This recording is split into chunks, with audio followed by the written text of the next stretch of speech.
Welcome to Sewer Mutant, the comic book podcast for weirdos like you. Our theme music is by Crudler, and you can find more of his work at crudler.bandcamp.com. I'm your host, Clint Finley, and I'm joined as always by my co-host, John Eckelberry. How are you today, John? I'm great. I'm excited to talk about more Grendel. I bet, yeah.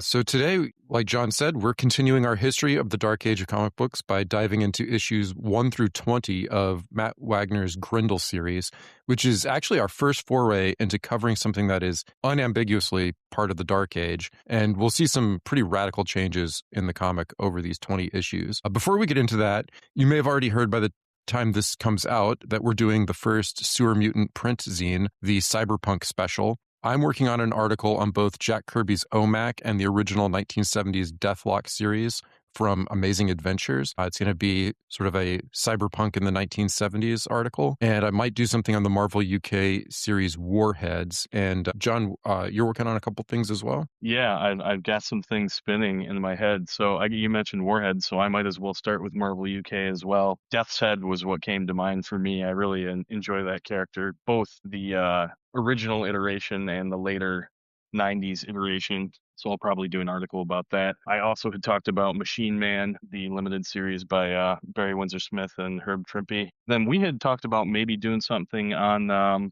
Golgothica, a John Bergen's Caliber comic. So those are all spinning around in my head. And then this morning when I was thinking about other cyberpunk stuff, I thought it might even be interesting to revisit RoboCop versus the Terminator. That's a fun little 4-issue series that came out from Dark Horse in the 90s. Yeah, with Walt Simonson, who we talked about in the Manhunter episode. Yeah, so now before we get back to Grendel, we like to do a little icebreaker to get to know each other better and to help listeners get to know us a little bit better. John, you had an icebreaker question you wanted to ask this time? I do. I don't normally ask you comic book questions. I normally ask you non-comic questions because I want, a broader view. But I thought this might be interesting given what we're covering. What is the first black and white comic book you ever remember reading? Wow. So there's a few things that were all kind of around the same time, but I think Frame 137 by James O'Barr in Dark Horse Presents might be the first one. It was either that or like an Ashcan comic from the Amateur Creators Union that I wrote about extensively on SewerMutant.com. So it was one of those things, probably. How about you? The first one I remember vividly is a comic called Berserker that was written by Gary Carlson and had art by Angel Medina. It came out through Gauntlet Comics, which I didn't realize until today was an imprint of Caliber. It spun out of Megaton earlier. Megaton had already gone out of business, and then Carlson hooked up with Gary Reed at Caliber and printed some comics with some of these characters again. It was just a book that I got out of a dime bin and thought the cover was really cool. And I never got any of the other issues. I'd kind of like to now. I've got a Megaton Archives graphic sitting on my desk here. But it'd be cool to check out the rest of those issues at some point. Yeah, is he like green with like a mohawk, kind of a Roman gladiator? Green with a purple mohawk, gladiator type character. Okay, yeah, I've seen the character. I don't think I've read any of his comics. I had like a Megaton special that came out like after Megaton was over, like after they had gone out of business originally. I think after the Image Revolution, because they had done they were going to publish Rob Liefeld's Youngblood originally. And I think the first appearance of the Savage Dragon was in a Megaton comic. So they kind of reformed and did this Megaton special that had some stuff from that period and like pinups and stuff, I think. I don't remember it too vividly. Timing is everything, because I read from Gary Carlson in this in the back of this thing I have sitting on my desk that one of the things that he decided was kind of the nail in the coffin of his company was that Youngblood got less than 1,000 pre-orders. And so he's just like, it's over.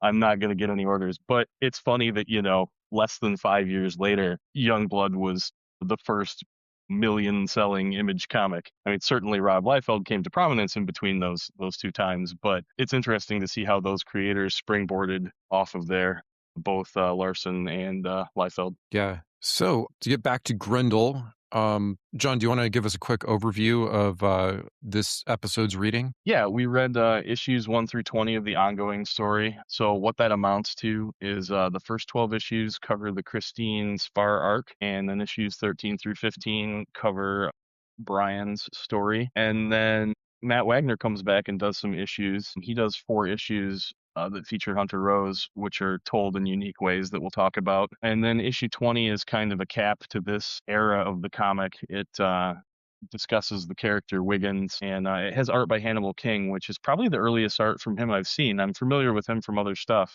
but it was interesting to see him here. And I think he's also inked by Tim Sale, which is, Tim Sale goes on to do some more art in this as well later on. And then there's a one-shot that we read, Devil's Vagary, that was originally released as a one-shot.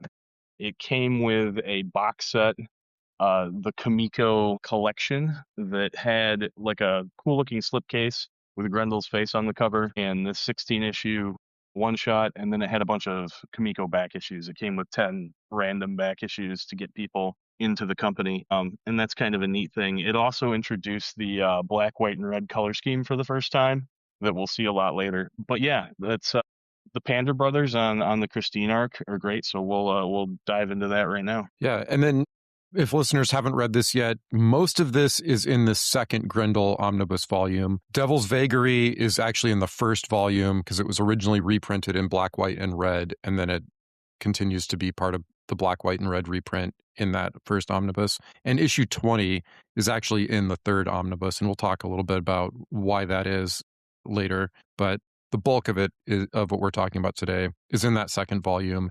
And we're talking about pretty much everything that's in that second volume except for Devil's Child. So I mentioned last time that this Grendel series was a big departure from the comics business as usual at the time.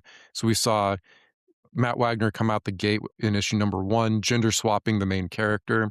I mean, there weren't a ton of female characters in this time period to begin with, let alone taking a male character and replacing him with a female character was not something that you saw a ton of at that time. I'm not sure if it was the first or not, but it was an early example for sure. And then this whole idea of introducing a new art team for each storyline is another thing that, if it had ever been done before, it was super uncommon, and I'm not sure it had been done before at all. So this series starts in 1986, which is just peak 80s. This is the year of Top Gun, Crocodile Dundee, Ferris Bueller's Day Off, Aliens, the death of Optimus Prime, Madonna, Berlin, Bon Jovi, The Human League, the Pet Shop Boys. They were all over the charts. Metallica released Master of Puppets that year. Watchmen and Dark Knight Returns began.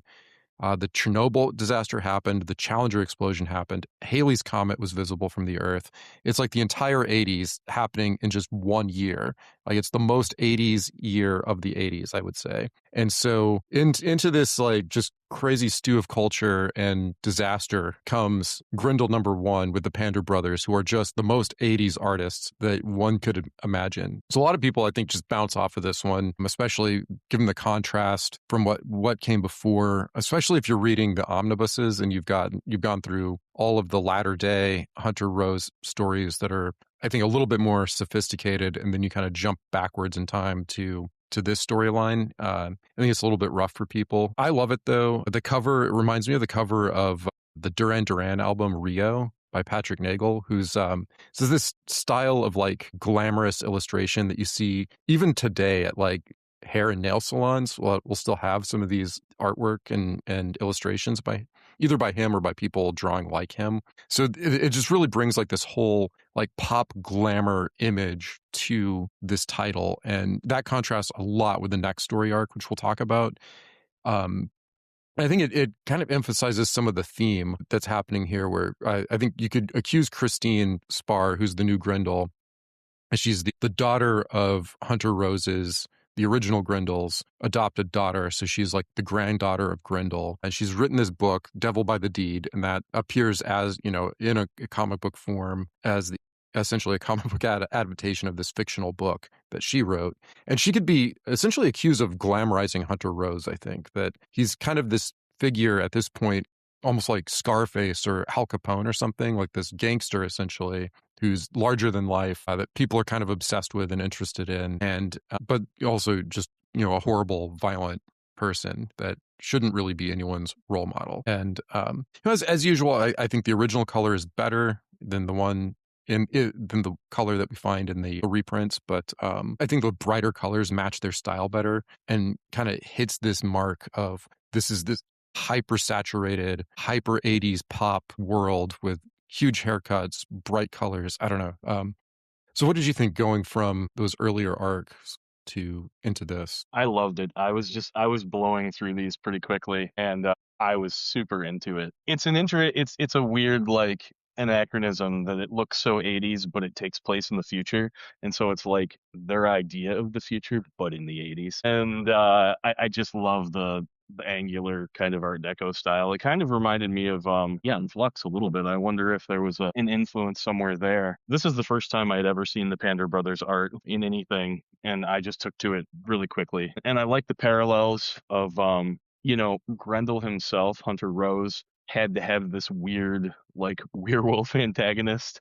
And Christine has her own. She has this weird cat vampire guy, Tujiro, that's this crazy, strange, mystical antagonist that she ends up going up against. And the first 2/3 of the story is involved with her fighting this guy and tracking this guy, and then she just kind of abandons that. I don't know if the idea is that the Grendel persona is like, permeated her so deeply that now Grendel's enemies become her enemies. She wants to go after Argent because she wants to finish what the original Grendel started. And so then the end of the story is more about that. But yeah, just like the original, there's just some crazy stuff going on. Like this is clearly a little bit off kilter world. It's definitely not the real world. It's a fantastical world, but still grounded for the most part. Yeah, I mean, it's interesting because it's the future, but there's almost no reason for it to be the future other than that I think it had to be because Wagner wanted to do this time jump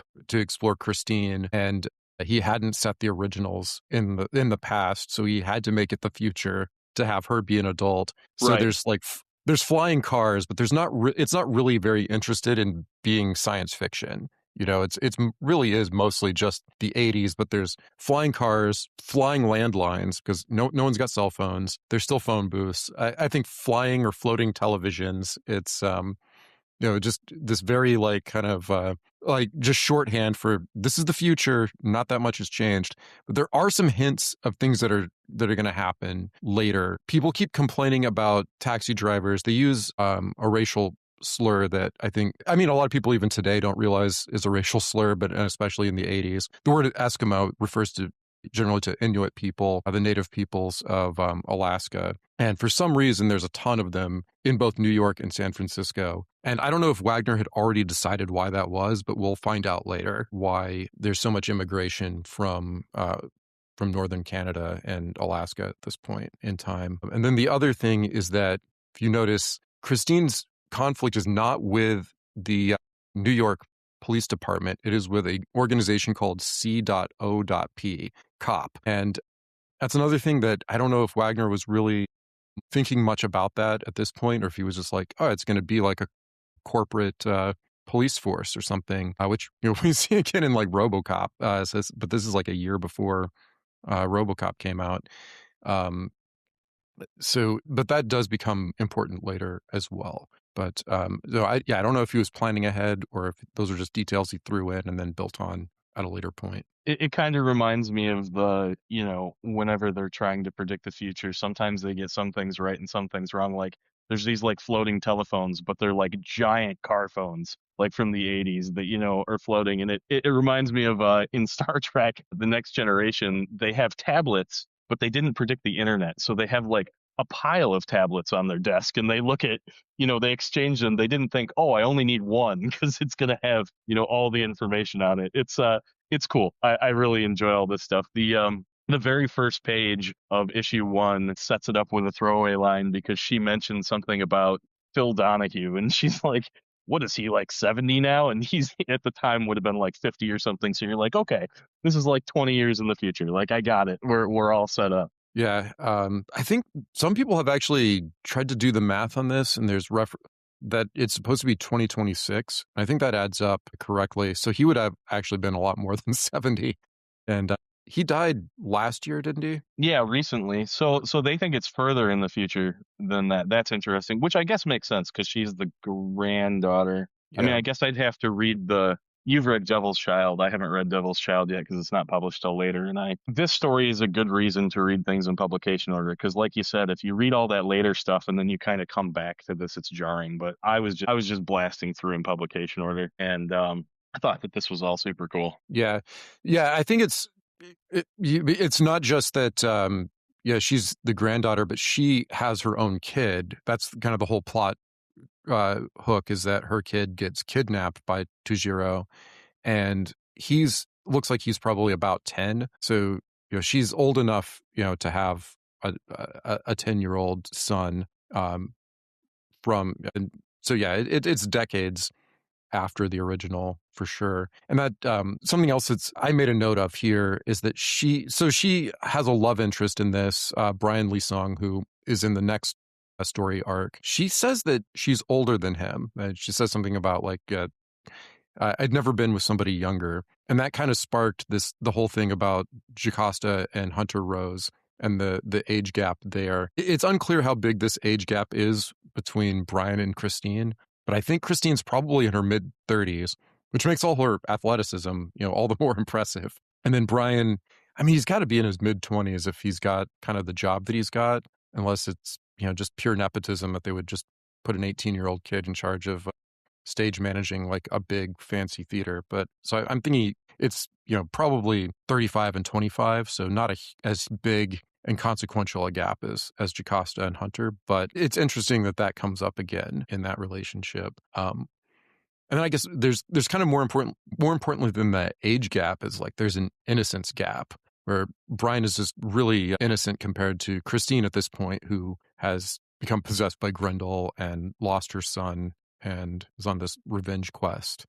So I don't know. Yeah, I just an interesting parallel between her and Hunter there, I guess. Well, and the idea that her son is like abducted and murdered like pretty brutally is awful. Like they don't show it, but as your wheels are spinning and you're thinking about it as the story is going on, you're like, wow, this is really terrible.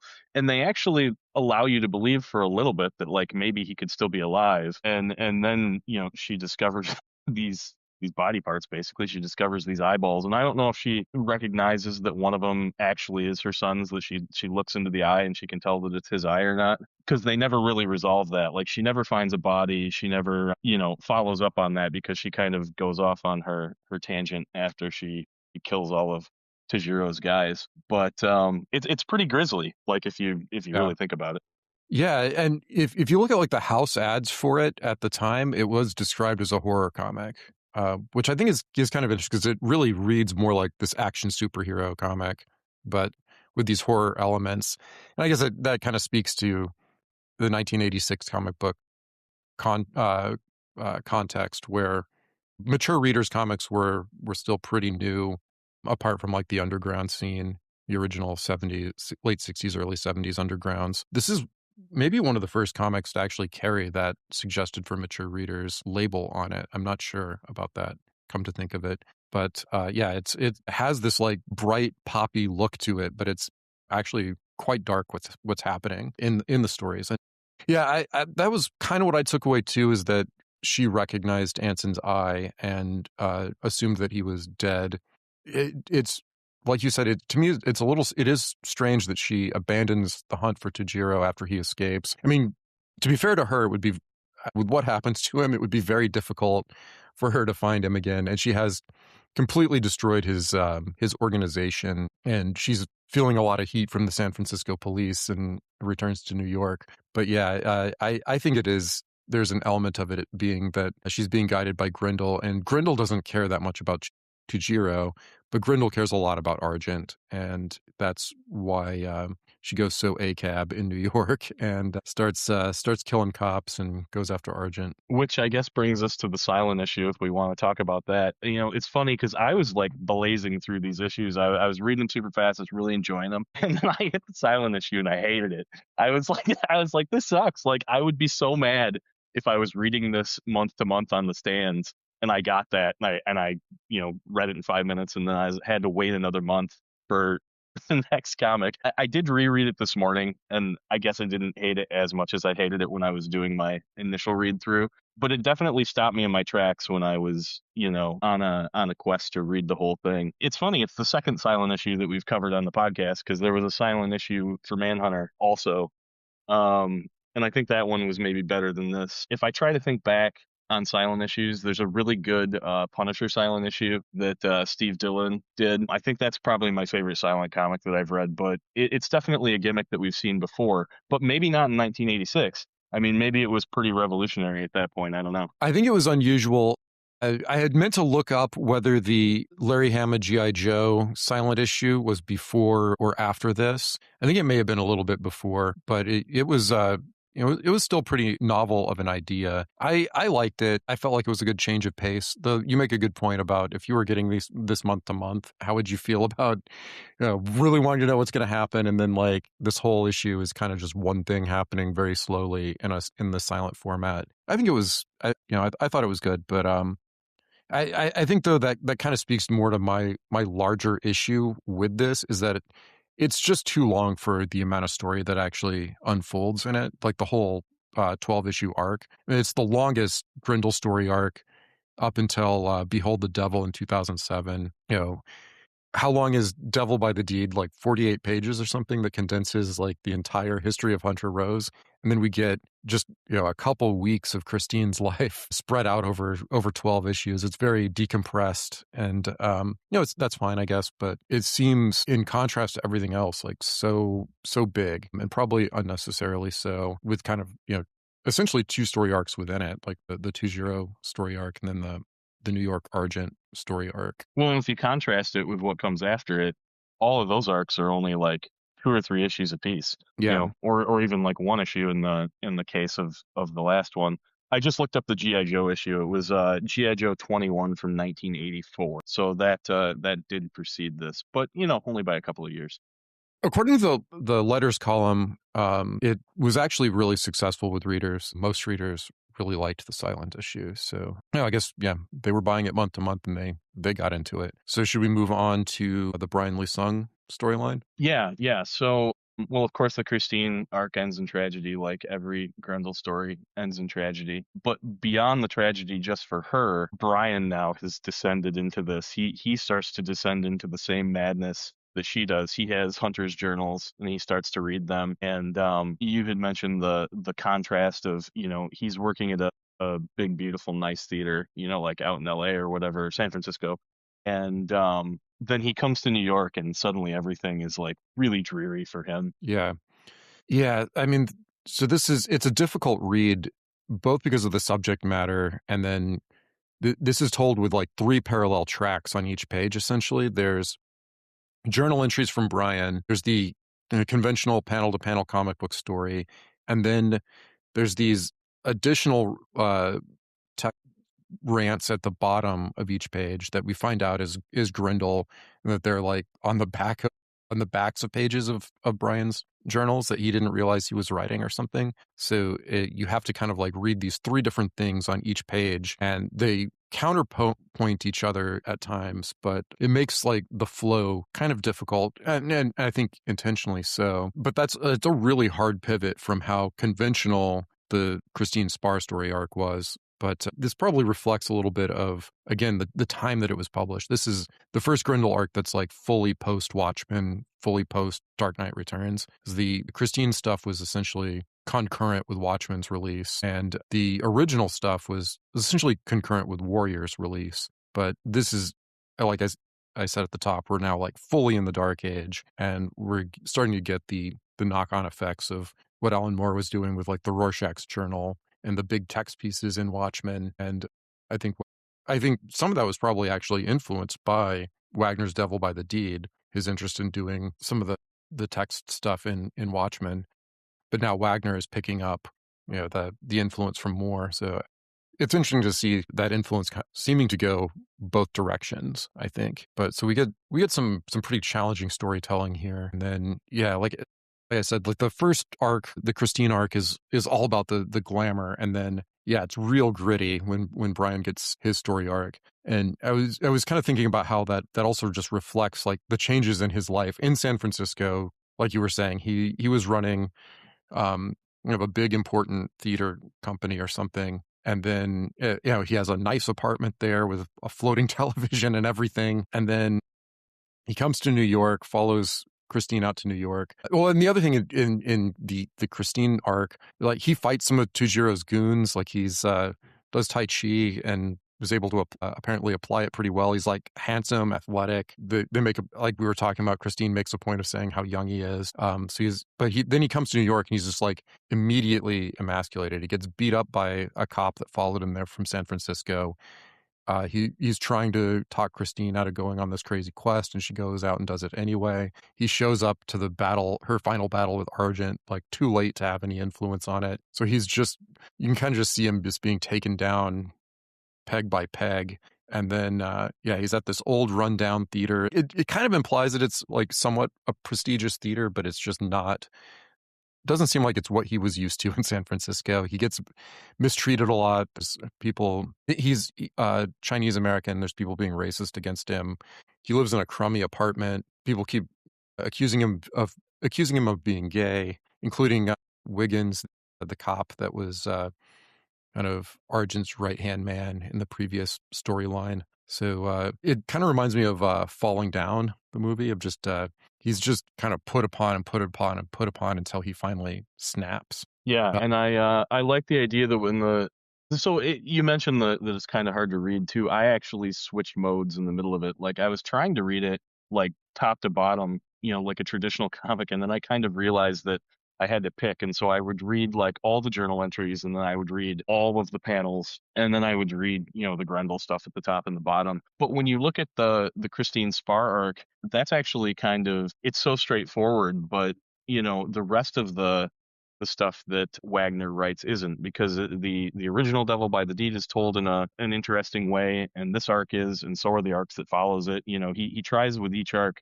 to do something very different. And maybe he just told the Christine arc in this way to cater to the artists, the big bombastic style that they had. But in this arc, it's interesting to me that like Christine not only took over for Grendel, but she had Grendel's actual stuff. Like she had Grendel's actual mask and his actual fork. She went and stole that stuff, and so she had his actual props. But Brian's just kind of like descending into madness, and he just like makes his own mask. And that's the first time we kind of see Grendel like reconstitute, I guess, himself in somebody else. He's not leaning on the same props, but he still has the same motif. But it's that homemade kind of look where he has like all the cool stitching like around the mask, and he goes and gets like a bow and arrow from somewhere and just like starts killing homeless people. Like it's pretty wild. Yeah, and that also underscores that contrast where Christine's outfit was like, it seemed very professional, like very like she knew what she was doing. And then Brian's just like real, like you said, it looks cool with the stitching, but it's clear like with this homemade thing that, if he was going to a Comic-Con doing cosplay, like people would probably like kind of look at him like, you're not doing Grendel right, bro. Look at this lady. Like that's a Grendel costume right there. Add some further contrast to that previous arc. I think, come to think of it, this is the first time where we get the idea of Grendel as an entity. And in those that Grendel written notes at the bottoms of the pages, he refers to Brian as his host. So that's kind of that's noteworthy, I think, in this. And Grendel kind of has diminishing returns with these hosts, because even though he's kind of pushing them towards a tragic end, like he pushes Brian to a point where Brian goes down like at the end in kind of a somewhat easy and shocking way, when Wiggins catches up with him. And then that's kind of it. Although we see later that, Grendel presumably moves on to Wiggins himself. Yeah. And you mentioned though that Christine had Hunter Rose's stuff.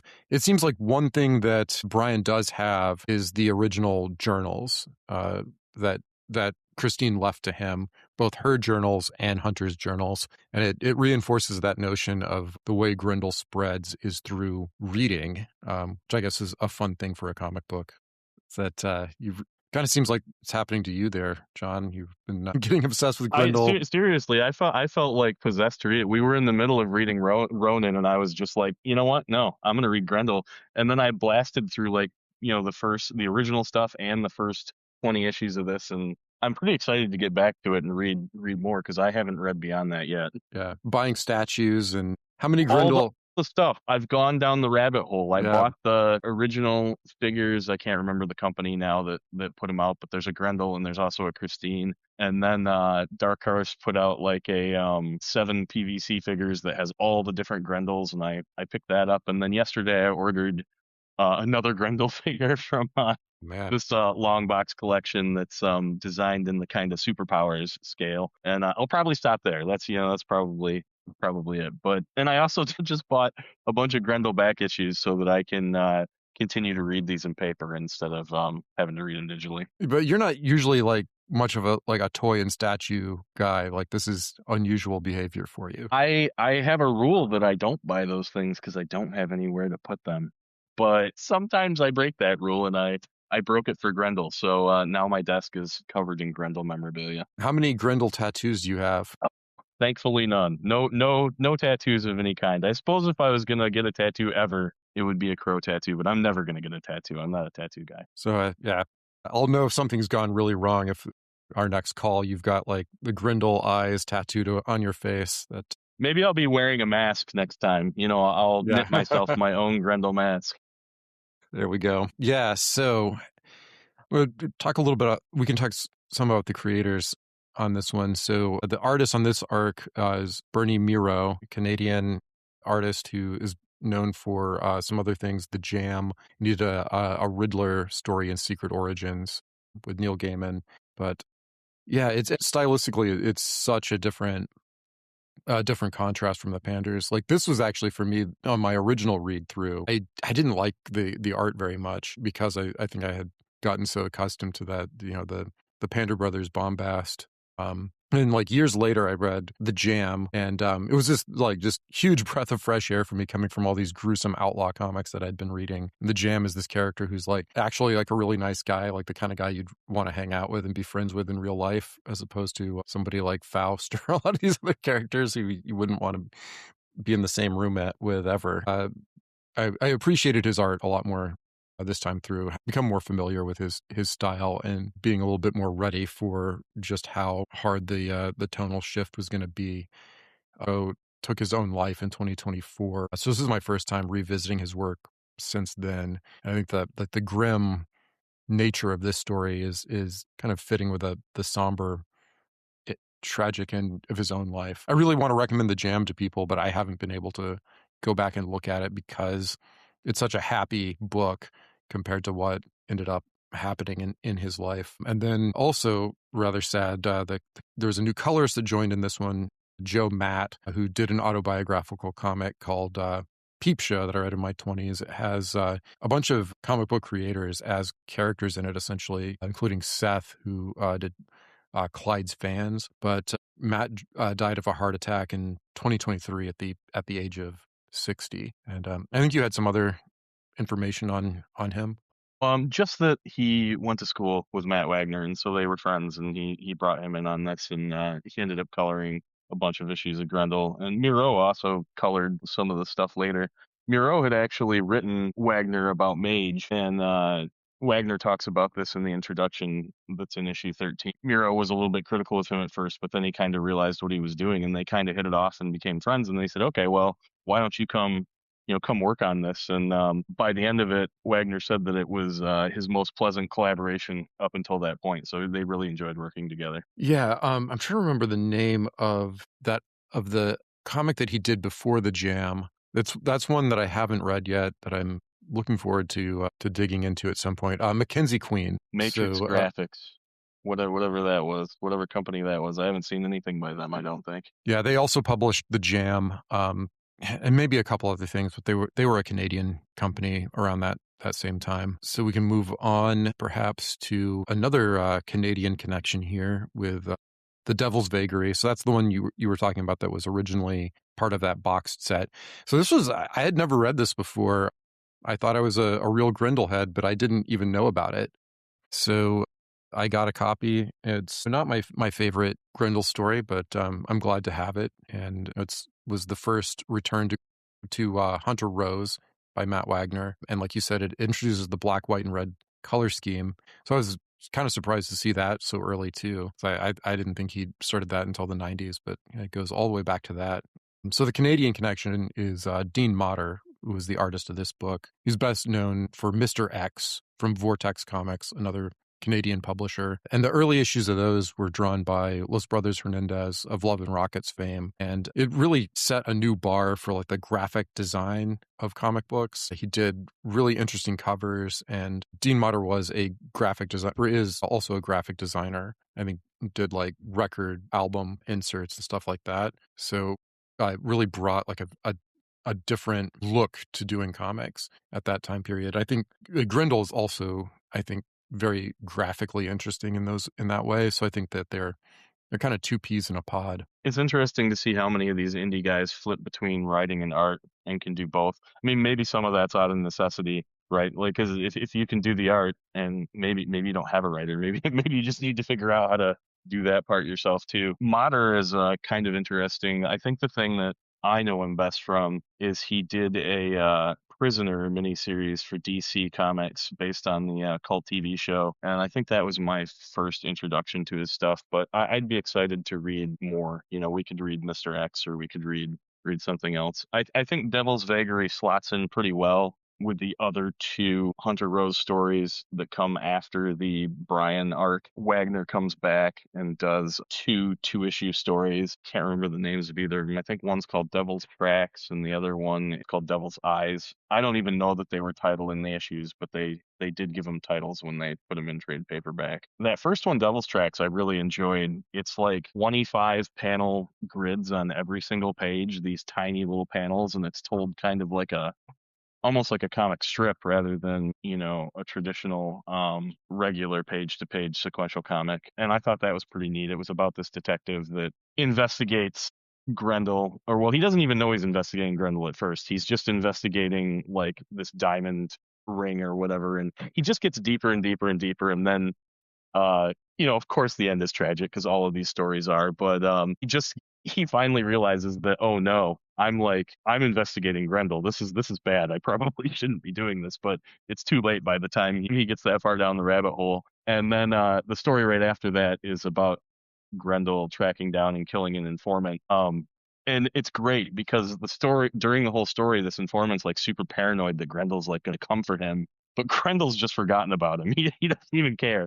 And so this guy's like living his life in like real paranoia. Like he gets to the point where he like won't leave his apartment. And, you know, he's barricading himself in, and he won't like even go out. And he sets all these traps, and he sets a trap on the fire escape, and he does all this stuff. And like Grendel at some point in the story is like, oh yeah, I was going to go kill that guy. I guess I should go do that. And then they have their face off at the end, but they were both pretty good, and they both showcase different ways of telling the stories. The one had the 25 panel grids. The second one had like, I think it's 4 long panels per page, and then it had descriptions on the top that you would almost be like descriptions for the artist, but they left them on there so like the reader can see what's supposed to be in the panel, and then we see the panel drawn. And then below that has, you know, text explaining. It's pretty cool. It's a neat format, and it's a neat exercise. It seems like Wagner was always trying to reinvent how he was doing these things every time he came back to it. Yeah, I think these are a lot more successful experiments than the previous 2 big experimental things with Devil by the Deed and the Brian Lee Sung story. These are similar to Devil by the Deed in that there's no word balloons, I don't think. It's all kind of illustrations with prose with captions, but the art is more integrated into the story, I think, this time. So they actually are unambiguously comics, where even Alan Moore was kind of questioning, like, where does illustrated prose end and comics begin with Devil by the Deed? And my take was someplace before Devil by the Deed. I think Devil by the Deed is just illustrated prose. These are definitely comics, even though I'm not really seeing anyone else to replicate these experiments. They're a lot more successful. They're less challenging technically to read than the Brian Lee Sung stories as well. I think they flow a little bit easier. The only kind of difficult thing were those things you were talking about, the notes at the top of the other story. So I read something that was a reference there that those are Okay, so let's back up for 1 second. The frame for these is that they are Wiggins writing a book about Hunter Rose. Even though Wiggins wasn't around for Hunter Rose, he investigated Christine Spar and Brian Lee Sung, but he shows him like dictating a book while lounging on the beach, and then the book is these stories are part of that book. And so what I read was that those notes are Wiggins's notes for the book, which I don't know how to, doesn't quite compute to me. It does seem to me more like they're Wagner's script for the comic, and he just decided to put them on there. But I don't think that was. I think that was maybe a failed part of this particular experiment, in my opinion. But I think both of those stories are really good. They fill in some gap, or they kind of expand on some stuff that was in Devil by the Deed, particularly the incident where Argent falls through the skylight into a party. We find out the whole backstory for that and the informant story. And so that's cool to see. So many issues of not Hunter Rose. It was very nice to revisit Rose in this more expanded storytelling style than the hyper compressed Devil by the Deed. Wagner illustrated these himself, so we hadn't seen him doing his own art in a while. So that was cool as well. Oh, I want to back up again a little bit, back to Joe Matt. So some of the only original color that's retained in the omnibus editions is Joe Matt's color work. Most of the work in the omnibuses has been recolored, but for whatever reason, they decided to keep the original color for those ones by Joe Matt, which I keep saying, like, we keep the original color, so they made the right call. At least I can understand why they recolored the Christine arc for the Dark Horse ones. I mean, I still prefer the original, and maybe there's a happy medium someplace in between the super, super garish colors and the kind of drab stuff that's later. But I guess maybe when they got further into the series, Wagner was more happy with what was going on, because he kept Mireault's colors and he kept Matt's colors, as far as I can tell, for those later. And then I guess that brings us to issue 20. So you mentioned there's a framing story in the Hunter Rose ones about Wiggins, and then that culminates in issue 20. Wiggins has this like cybernetic eye, and he starts like kind of hallucinating or seeing the world, in ghoulish ways through it. People are not appearing to him as they ought to. He kind of is just seeing enemies everywhere and demons everywhere, and it kind of parallels Christine, because she wrote this book about Hunter Rose. She got fame and fortune for it, and then she kind of descended into madness. And then he does the same thing. He publishes a book about Hunter Rose, and he kind of descends into madness to the point where he, murders his wife and then gets taken away at the end. And that kind of caps off the entire arc here of all of these characters that follow Hunter Rose. It starts to get a little bit more abstract after that, and then it makes a huge jump into the future for the later stories we'll talk about next time. Yeah. And so then this one also has a little bit of experimentation going, where instead of the dialogue being the actual complete dialogue, I don't know how to explain this, it's almost like shorthand for what everyone's saying. So like the word balloons, and it's just kind of like keywords of what they're saying: money, integrity, money, I don't know. And it's an interesting way to do it, because you can fully understand everything that's happening, what's being discussed, and the point of view of each character, even though they don't have any like decompressed dialogue. It's all done in this it's kind of strange clipped shorthand, and the next couple stories do that as well. So this is actually technically, issue 20 was technically part of another story arc, which is why it's actually in the third omnibus instead of the second. But we felt like that was a good place to stop for this segment, because like you said, it wraps up the characters that start with in the Christine Spar storyline, and it's kind of the end of Grendel as just one person, and it starts to shift after that and become, like you said, more abstract, become more of a societal force instead of just a individual force. So it felt like a good ending point. Plus, it's exactly halfway through the 40 issue Comico series. Yeah, and and then after that, after the 40 issues, of course, the company goes under, and it takes a couple years for the book to come back at Dark Horse later on. The first Dark Horse arc was also planned to be issues 41 through 50 of this series, but it never was published through them. It's cool to see though that a book can survive the death of its publisher like that. Indie books often do. You know, you see other indie books that do that as well, that jump from publisher to publisher as long as the creators can keep going with them. Yeah, and my understanding is there was a delay though, because even though the copyright was owned by Matt Wagner, Comico owned the publishing rights, and that when Interesting. they went into bankruptcy, those rights went into some like legal limbo essentially, where for Dark Horse to get those rights from Comico became kind of a big headache for them. That's why it took a while in between issue 40 and Grendel Warchild issue 1. All right, well, I probably need to get going, so we should wrap up.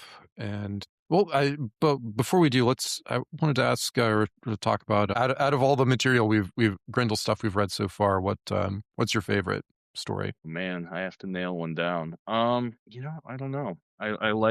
I think I like Devil by the Deed more than you do. It might be that, but I also think that you kind of have to have those early issues too. Like it's funny that that original series was never finished because I kind of like those very first black and white issues, and I kind of wish that there's been a gazillion Grendel comics, so like why not do the rest of those? Why not do like three more of those? I guess Wagner feels like he's already covered that because he's covered that material elsewhere, but I would almost like him to go back now.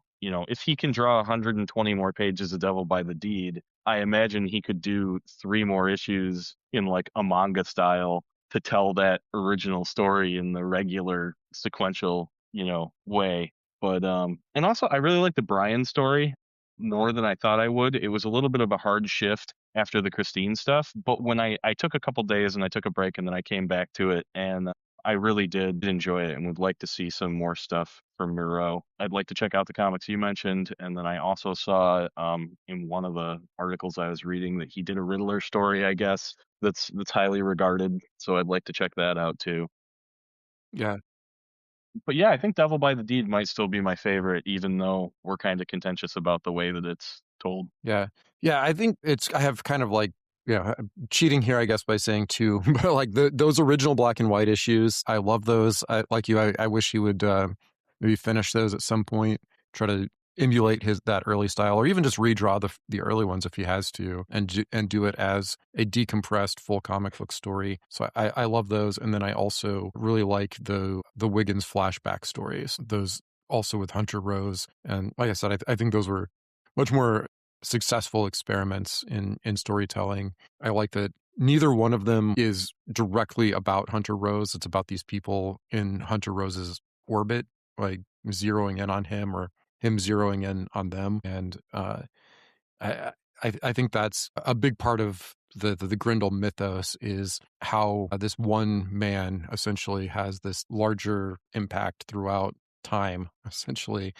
Um, and you kind of get to see the first inklings of Hunter Rose as something that is so much larger than himself in those stories. And so I think maybe we'll get back to Ronin next time, and save issues 21 through 40 for a little bit later. But I don't know, maybe the obsession will take hold again, and we won't be able to stay away, because I am eager to revisit the Orion Asante storyline, and I'm eager for you to read it and for us to talk about it. So we'll see. Yeah, I'm super excited for it. It looks really cool. Just even just a little bit of art that I've looked at from, just it looks great. I'm excited. Cool. All right. Well, we will talk to you next time.